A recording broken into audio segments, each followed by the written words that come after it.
What is up, homegrown filmmakers? My name is Annie Pulling Sweat, and this is another hashtag Monday that was the wrong one.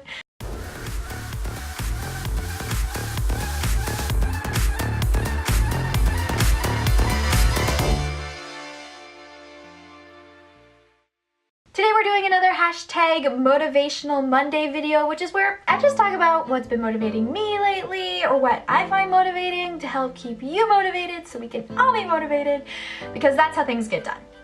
Before we dig into today's video, I would love to hear what keeps you guys motivated or just what you're working on right now, because that's how I stay motivated a lot of the time.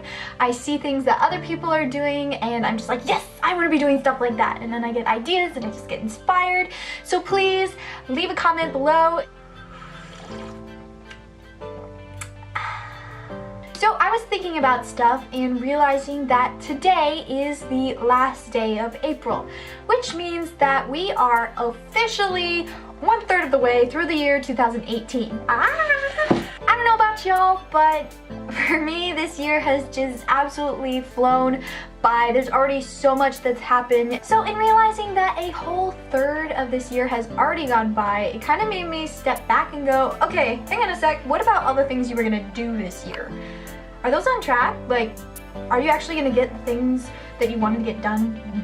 Last year was so crazy busy for all of us here at Abundant House, and so it feels like this year has been the first time that we've really been able to have a whole plan for the year and really figure out what we want to do. We started off the year with the Homegrown Film Intensive, and I know that didn't actually happen until March, but we were working on it pretty much full time since the beginning of the year. We actually started planning it in November. So we were full steam ahead the whole beginning of the year, and once the intensive was over, we kind of realized, like, wait, we need to plan out the rest of our year, basically.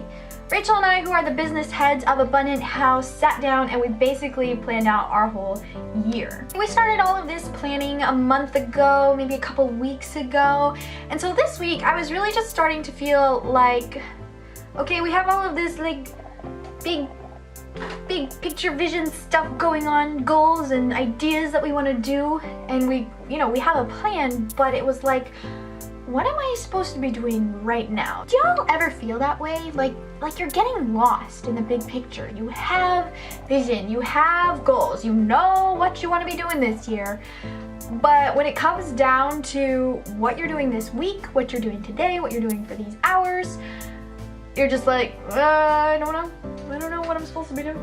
Work on my film in general, but that's so general it's not actually helpful. That is what I wanted to talk about today. It took me a while to get there, but what do you do when you are lost in the big picture? That's what I wanted to talk about. Fortunately for me, I have a motivated older sister who knows how to take a big goal and break it down into tasks, and she's shown me how to do that, and it keeps me motivated, and I wanted to share it with you guys. But to do this, we are going to have to use math. Let's break this down. Let's say you have the goal of doing 3 films this year. If we're talking about in numbers, that's 52 weeks. You have 52 weeks to make 3 films. That's not exactly true, because you're not going to be working on 3 films the whole entire year. There's Easter and Christmas and Thanksgiving, birthdays, vacations, you get sick, all that sort of stuff. So I'm going to minus a whole month from the year for when those things happen. So that leaves us with roughly 46 weeks in which to make 3 films. So if we divide that by 3, that leaves us with approximately 15 weeks per project. It's actually closer to 15.33, which is, 15 1/3 of a week. But for the ease of my brain, we are just gonna call it 15. Are you feeling motivated yet? All right, so you have 15 weeks for one project. We are gonna break this down into the process of filmmaking, which is pre-production, production, and post-production. So the smallest increment of those is production, and I'm gonna give that about a week. So you'll be shooting for about a week, which leaves you with 14 weeks for everything else, which divided up equals 7 weeks for pre-production and 7 weeks for post-production. Still sounds completely doable, but we're gonna break it down even further. We're not just talking about pre-production here because you are making 3 entire projects from scratch. We're talking about the writing process as well, which means we actually have to divide up pre-production, which was 7 weeks, into 2 sections.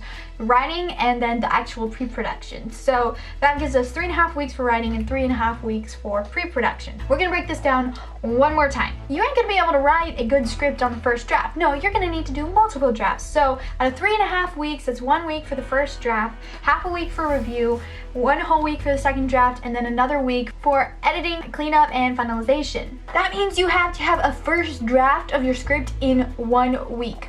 1 week. What are you doing sitting here watching my video for? You got a script to write. So I just broke that down to the very first step that you need to take, which is writing your script. But what this whole process allows you to do is to create a schedule for each of your projects. It allows you to create deadlines.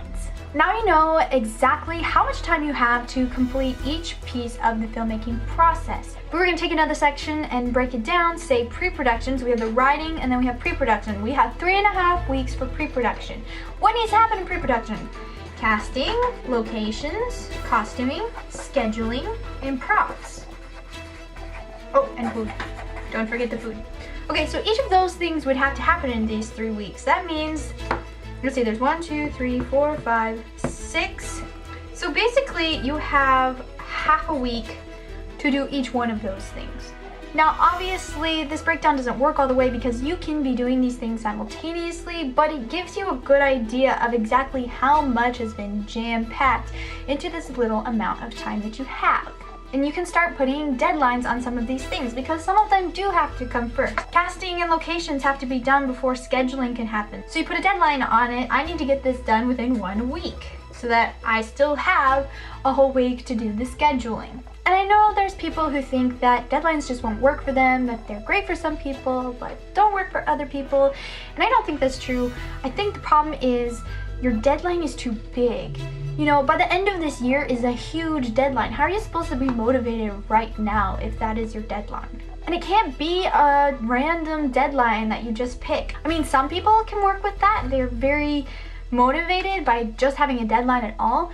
But for me, I'm not motivated by that. What I'm motivated by is my goals. And so when I can see how my deadlines are related to my goals, that actually gets me motivated because I can see the steps that I need to take and it's actually going to take me where I want to go. To sum up, if you haven't done this type of breakdown before, I highly encourage you to do it. Set some smaller deadlines, you know, mini goals is kind of what they are. It helps you to know what you need to do right now, what you need to do next week, and it keeps you from getting lost in the big picture. Thank you so much for watching this video. I would love to hear how you stay motivated or even just what you're working on right now. So please leave a comment below. If you'd like to see more videos from me, the Homegrown Filmmaker, please hit subscribe. I'm Annie Pulling Sweat and I'm a homegrown filmmaker. Thank you so much for watching and I'll see you next time.